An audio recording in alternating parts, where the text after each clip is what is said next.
Hey, everybody, we're back again for another look at the 1970s, this time crime thrillers, mystery, suspense, that whole genre of film, 1970s style. We're going to go with Brian, AYBL Maine, my usual crew, Doc, AKA Sean. We're each going to list our top 5 crime thrillers of the decade, and we've got some really outstanding films to talk about. So, Doc, your turn to lead off. And like we were just talking off screen there really quickly, could be a whole bunch of different movies here. So I think we're going to hear a whole bunch of different names as we go. Yeah. So, and a lot of good ones too. A lot of good ones. This order thing, man, holy cow. I want I want 5 number 1s or whatever. Some senses. Go alphabetical. Gonna go for it, man. What's that? Go Alphabetical. Alphabetical. I wonder if this works out. I'm gonna start off. Number 5 is Chinatown. So this might work out alphabetically. I don't know. So, it's Chinatown's number 5. I'm sure this we might hear this one a couple of times as we move throughout these videos. So what a disturbing movie in some senses, and especially on the plot side and storylines. So Jack's fantastic in this movie, man. John Huston's very good in this movie, and Faye is fantastic in this movie. So, oh my goodness, it's stellar performances across the board. It's a Roman Polanski movie, so that is what it is. He's got some scenes in there, and it's actually, for what he's in there for, it's pretty good too. So it's a very tense mystery of what's actually going on in some personal lives here, where they're intertwined, and father-daughter relationships and different things like that. And Chinatown is, we talked about the 70s before, and we might as well talk on screen how it opens up like the 70s. They open a floodgate on what you can actually talk about and how you talk about things. And it went from very prim and proper in some senses, generally speaking, in film, to no holds barred, and what you can talk about and how far you can push the limits on what you talk about, the language you use, the violence you use, and different things like that. And we can touch on that as we move through these things. But this is one of those cases, and Chinatown falls right into that neighborhood for me. Just a very sad, disheartening almost, but well acted and sad story. And it's Jack's great in it, and it's a must watch from the era if you want the truth. So like I said, we could have 5 number 1s. This would be right in this is 1E. And okay, number 4, flip a coin. I don't think I am. I'm gonna go with Godfather Part II.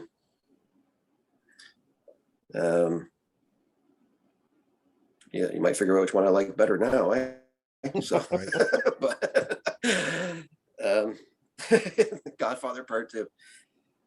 I went back and revisited these movies over the last little while, and I have to be honest with myself, because I wasn't going to go down this road, but man, the Coppola is something special here, man. I can't get around this. So Godfather 2 is a fantastic sequel to the first one. They are must watches, and I know a lot of people are just going to say, all these things are overrated and these things are, you might think that, man, but you go watch these movies.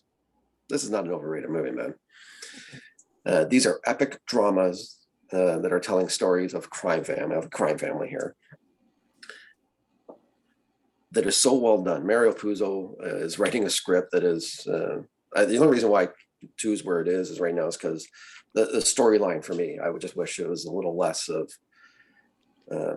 basically Don's back sequences with De Niro, more or less. But Godfather 2 is a classic movie, picking up a story that's really strong on number 1, and we'll touch on that as we move along. But Godfather 2 is number 4 for me in the 70s. Man, all right, Dirty Harry's number 3. I know you had this in a different category before. I think you might have had an action adventure, I think, Brian. Is that correct? I had an action adventure. Yeah. So crime, cop, thriller. I dropped Dirty in here.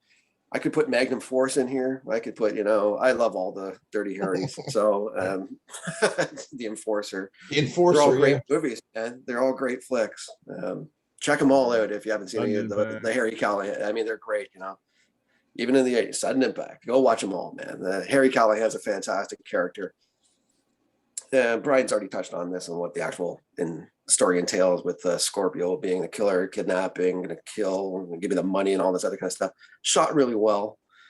A lot of great direction for like nighttime action throughout this movie as well and stuff like this. But the psycho guy in this one is I don't know the actor's name. I just know him as the lead character from Hellraiser later on. That's how I know him, and he shows up on some Star Trek show. So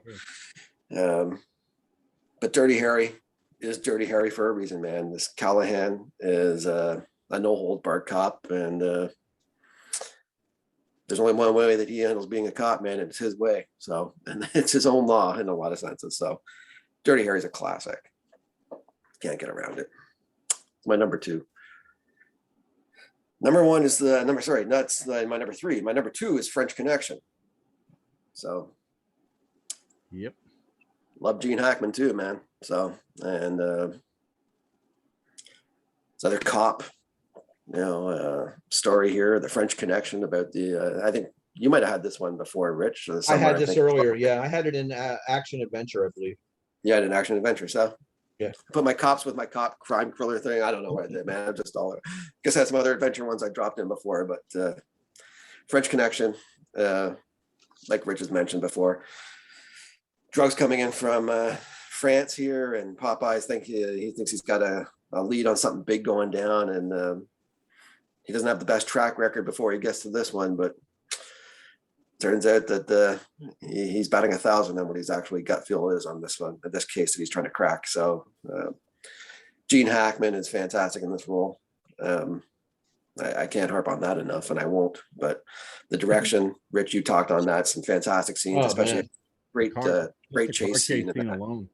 Yeah, fantastic. Under the bridge, blah blah blah, and it's some pretty intense scenes in this movie. Another guy's name who pops up here once in a while is Roy Schneider, and a secondary actor throughout some of these movies. And he's the Jaws, maybe a secondary because Robert Shaw's in that movie as well. But very good. He's a great actor, man. So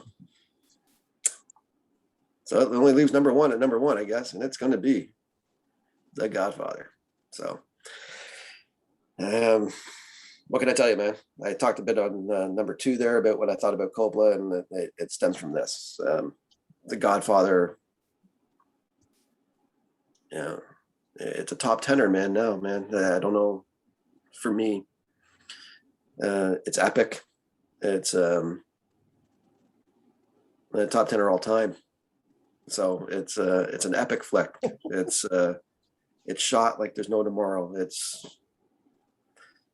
I can't tell him. The story is fantastic. The script that Puzo did, I talked on it on number 2, but the script I find even better. Marlon Brando's awesome in this. I really wish he had more screen time.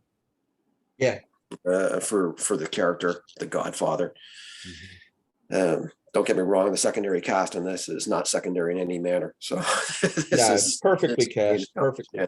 Gino, this is the ball. You got some high-end actors here making a masterpiece. And The Godfather, we get it is, man. It's a mob movie. It's a crime movie. It's a crime family. And it's the best one. So that's my number 1.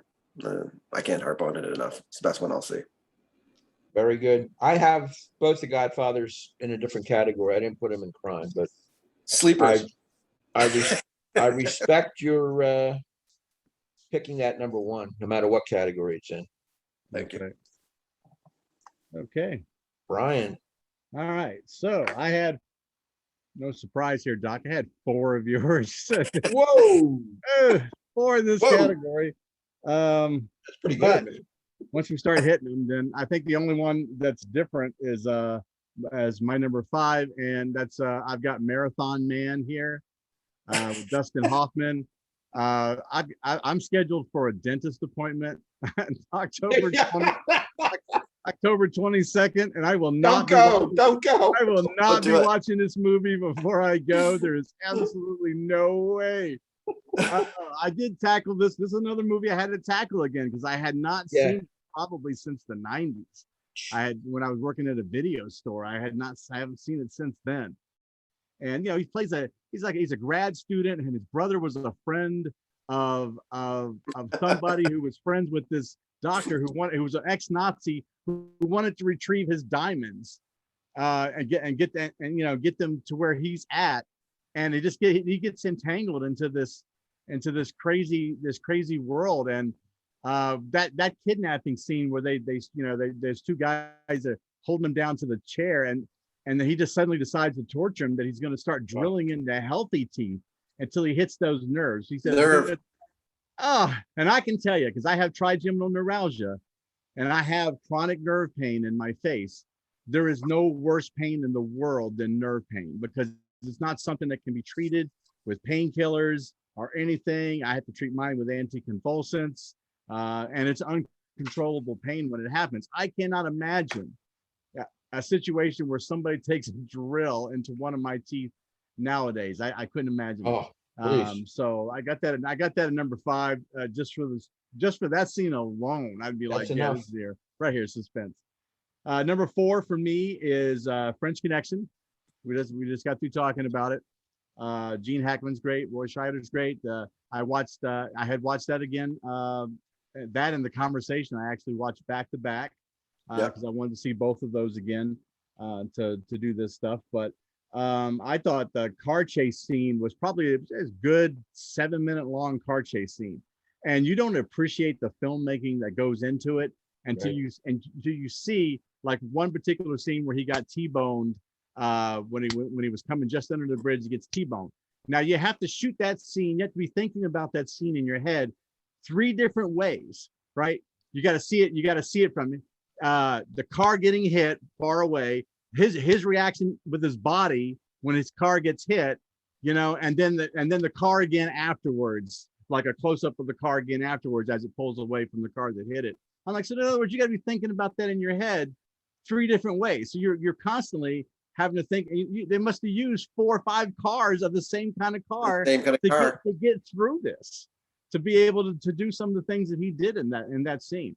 It's a great movie all the way through. I mean, it's just the action in it is just nonstop action. One of my favorite scenes too is the scene where he just kind of casually walks into the bar and tells everybody who he is. Just get your hands on your head. Yeah. And then, I mean, by the time he walks through this bar and he's reaching under the seats and underneath just grabbing the things going along, there must have been like $100,000 worth of drugs pulled out of just this bar scene. It was stupid. It was crazy. 1970s, man. Everybody was holding. Everybody was holding. Everybody in that bar had something in their hands. It was great. Number 3, I've got Godfather 2. It would be, it's a movie unto itself. I mean, it's great. They've been able to pull that in to where you could tell the story. You're telling it from 2 different eras. The young Don Corleone when he's young, and then the current day Michael Corleone trying to run his dad's empire now that he's gone.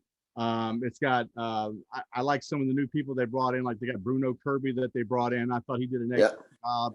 And it even kind of like, they're showing his children be born and the reasons that he had to start doing what he was doing. But also it gives you that sense of family about why each kid maybe was the way they were. You found out that Fredo was very sickly when he was a child, and that's why he's kind of the weak kid, that he's not somebody who was really built to be in a crime family.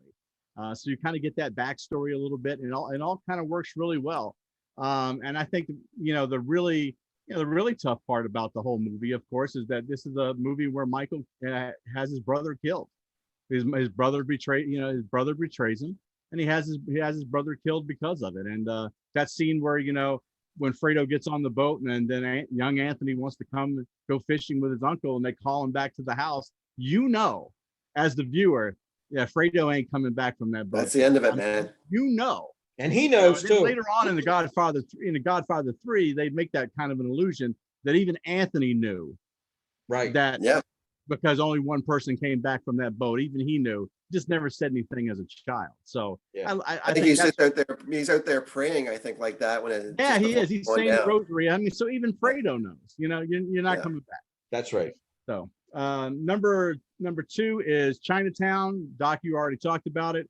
I think I consider this movie the best film noir movie since I thought it was the best one since Touch of Evil. I know that goes way back, right? You know, you're talking about Orson Welles, Right.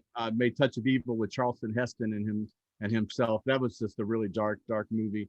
But it's like the best film noir movie I had seen since then. You know, I think Jack Nicholson does a great job in it. Dunaway, right? Is it Dunaway, right? Is the girl in it? Yeah. Yeah. Faye Yeah, Dunaway. it is Dunaway, right? Yeah, I'm just trying to picture it in my head. I know that Nicholson went on to make Two Jakes as well, right? It's a sequel Yeah.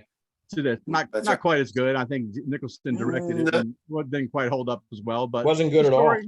Story in Chinatown was great, and it holds up. It did a lot of good things at the award ceremony. So number one has to be Godfather. If I'm going to have Godfather at number two, at number three, then I need to have the first Godfather at number one. That's kind of a hands down thing. And on my list of all time movies, this movie's number one. So it's awful hard to not have it number one in just this one particular category in one particular decade. Right. The best cast ever probably assembled for any type of movie. I think when I first let my kids watch it, my son's favorite scene is the actual very beginning of it, where you're not really, it's great because you're not sure what's going on. You definitely don't know that you're actually at a wedding and that somebody's making requests of the Godfather, and that this guy is telling a story about his daughter being raped, and then he goes and whispers in the Don's ear what he wants done to these boys who had done these things to his daughter or beat up his daughter, not raped, but and then the Don gets up into this casual, even flowed conversation about about how he wasn't, how this guy had not been his friend all this time, and that if he'd have come to him at first instead of going to the police, that he would have taken care of these guys. They'd be suffering just like his daughter had suffered. He said, and I think what he said was, he said, when your enemies become my enemies, then they will fear you. And that's when even Gabe's like, man, this guy is he's a serious dude. Right? And I'm like, yeah, just with his words, he kind of like sets the tone for the whole movie, is that this is how mafia families take care. This is how it runs, man. Yeah, this is how we take care of things. So Godfather number one, hands down. It's number one for me, but in a different category. I put them in the drama category because I wanted to get more of these crime thrillers in here. But there's not undeniable. It's my favorite movie of all time, Godfather 1, for sure. Is it? Absolutely. I could watch that tonight 5 times in a row if it were on. I would just spin it. I'd find something different in it every time. And I like the arc of Michael Corleone's character. He starts out as an outsider, really the military man, coming back. Right. He's in his uniform at the wedding. And before you know it, he's the central figure. I mean, he's the man pulled in to avenge his father's problems or whatever. I don't want to give too much away for those who haven't seen it, but he becomes the Don, the man, and his history going back to Italy and then the whole 9 yards. And it's just a fascinating story. The reference to the Sinatra-like character in the movie where he has to get a particular role, and the horse head in the bed. I mean, there's just so many different developments in that. Johnny Fontaine, right? Johnny Fontaine, who was really Frank, that's really Yeah. Frank Sinatra. He wanted to get that movie From Here to Eternity, and it had mob influence. That's how he got the role. That's from what I've read over the years. Anyway, my top 5. I've got a couple the same, even though the Godfathers aren't in there. But I have Marathon Man at number 5. Great thriller. Dustin Hoffman, like you said, a Columbia grad student who happens to be a long distance runner. You see him running along the outskirts of the East River or whatever it is there, and he's completely unaware that his brother's a CIA agent. I mean, he knows he's in the government somewhere, but he doesn't know the depth that he's involved with this Nazi war criminal and all the little nuances that are going to pull him in. You got the stolen diamonds. You got that nightmarish, brutal dental scene that Brian talked about. The love interest. There's another female involved that she could be either a plant or whatever. She's in some of his classes, and there's the great New York City locations. It's shot right in the city, and that adds a lot of grit to the story. Very tense, edge of your seat. Olivier is fantastic in this movie. He's the ultimate villain. Is it safe? Is it safe? I mean, he's got that drill into the open cap. Oh my God. Is it? He kept saying, "Is it?" And Hoffman's bewildered. Is what safe? I don't know what you're talking about. I mean, it's like, oh my God. You got character actors in here like Roy Scheider, William Devane. They're both outstanding as well. And Hoffman's so resourceful and resilient. He's staying alive. He's running. He's fleeing. He's using his marathon skills to stay out of the hands of the bad guys. It's a really strong movie, directed by John Schlesinger, who also did Midnight Cowboy. So he has a couple of bangers in his resume. Number 4 is Dirty Harry. I put it in the crime thriller, directed by Don Siegel. Again, Andrew Robinson's the name of that Scorpio guy. Really never had much of a career other than this film that I know of. He may have shown up somewhere else, but this is Clint's movie all the way. Good old-fashioned vigilante cop action revenge picture. I mean, great locations again, this time in San Francisco. You can see the Golden Gate Bridge in the background and some scenes, and the streets, with the curves and the deep inclines and so forth. And he's hunting down this Scorpio killer. There's a frightening scene with a school bus full of children being abducted here that I keep referring back to. Do you feel lucky, punk? Is one of the taglines that he uses. That signature snarl, you can see him just getting all angry and stuff. And Clint has the perfect demeanor. Not only is he a great cowboy, he's a great cop. Let's face it, he's a great actor. Clint Eastwood, number 4. Number 3 is a personal favorite of mine. I may have elevated it a little bit on my list. The 3 Days of the Condor, directed by Sidney Pollack, starring Robert Redford and Faye Dunaway. You've got Robert Redford here playing a code breaker in a little library type thing. He's a CIA guy who's reading books and trying to debunk these codes. It's an exciting film. He comes back to the office and all his office mates are assassinated, and it opens up the danger of the film. I mean, who can he trust? Who can he not? He makes a phone call to the office and they want to pull him in. His code name is Condor. And all of a sudden, Cliff Robertson's his boss, and he doesn't know if he can trust him. So that becomes a whole other cat and mouse game. He's running. He finds Faye Dunaway, who takes him in to her apartment. They have a little interesting relationship too. And can he trust her?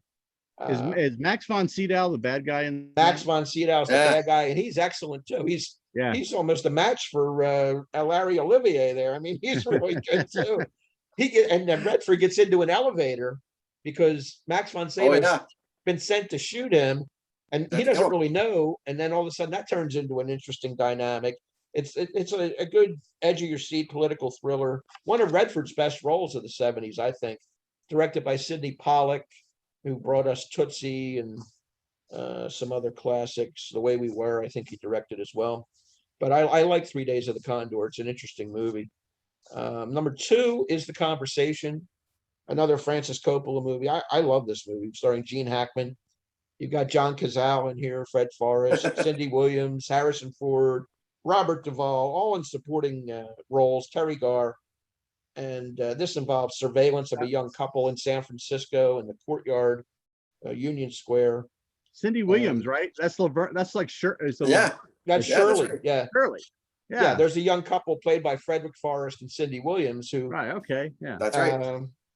Hackman has orders to go and survey their conversation, and it leads to murder.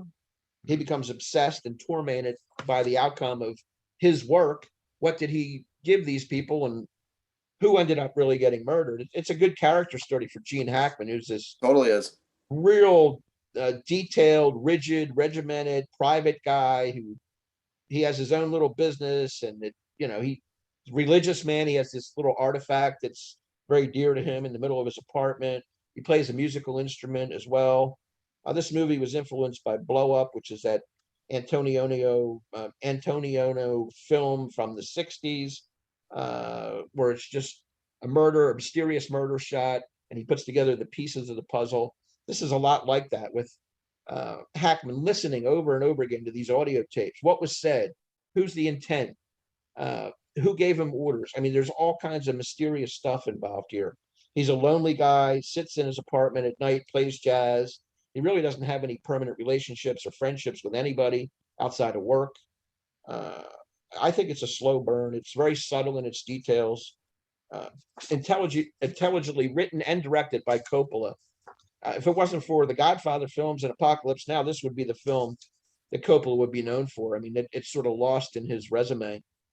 Great film. Number one, though, is Chinatown for me. Jack Nicholson, Faye Dunaway, and John Huston. This is classic film noir, as Brian said, a 70s masterpiece directed by Roman Polanski. It starts out as one thing, somebody's infidelity, and it leads to the water, and people are diverting water into different areas where the rich people are, and it ends up somewhere else with murder and incest and all kinds of different things that you don't see coming. Jack finds himself pulled into this. Faye Dunaway and her father have issues, and there's who does he believe? There's lies, there's murder, there's conspiracy, there's deceit, betrayal. Very dark, very mysterious, and it's each piece developing as it goes along. It's a mosaic that you put together, and by the end of the film, you've got a first-rate, intelligent masterpiece. Romantic in spots, beautifully shot, great soundtrack as well. Not soundtrack, but great score. I love the film. It's fantastic. So these were hard to place in order, but Marathon Man, Dirty Harry, 3 Days of the Condor, The Conversation, The Chinatown, they're all must-see movies for me, and every time I can get a chance to watch them, I will. We have I have a dozen honorable mentions. You guys have any you want to throw out? Because I have a bunch here. I remember reading somewhere about the Marathon Man is that, remember, method acting for Dustin Hoffman was his thing. So like he stayed up like 2 or 3 nights in a row for that dentist care scene, just so he would look physically exhausted. Yeah, that's right. And Laurence Olivier leaned into him, but he felt sorry for him. He said, "Man, wouldn't it be easier just to act, dude?" I mean, really, it's like that, rather than go all through this shit, why doesn't he learn how to act or something? Two different styles, but they both got the job done. In that movie. They did. It's great. A couple others I just want to throw out here that are crime thrillers and mysteries. Play Misty for me. The Day of the Jackal. Clute, starring Jane Fonda. The Magnum Force movie, The Enforcer. The Sting. The Parallax View, Warren Beatty. Very good. The Onion Field. The Late Show. Get Carter. And The Long Goodbye. They all are good films. They're just Carter, that had Terrence Stamp in it. Yeah, Michael Caine too, right? Yep. Michael Caine. Wow, holy. So all of those I wanted to give a nod to. They're just not quite at the level. Although I like Play Misty for me a lot. That could have made my list, but another time maybe. Cool. I think you probably rang off a couple that are going to show up some other lists for me later on here, Rich. So. Well, I know The Sting will appear because you're a big fan of that movie. I don't know what category. You might have it in wild card or whatever, but it definitely deserving for sure. Yeah. All right, so we're going to wrap up our crime thrillers for the 70s. Next time we're back, we're going to be doing sleepers. The ones we have left, I'll just give a tease. We have sleepers, overrated, drama, wild card. We're going to do best actor and actress of the decade. And then we have a surprise category at the end, which I will not reveal. Something we haven't done in any of the other decades. So for AYBL Maine, Brian and Doc, I'm Rich. Please give us comments, feedback, likes, subscribe, and we will see you next time. Thanks. Bye. Yeah.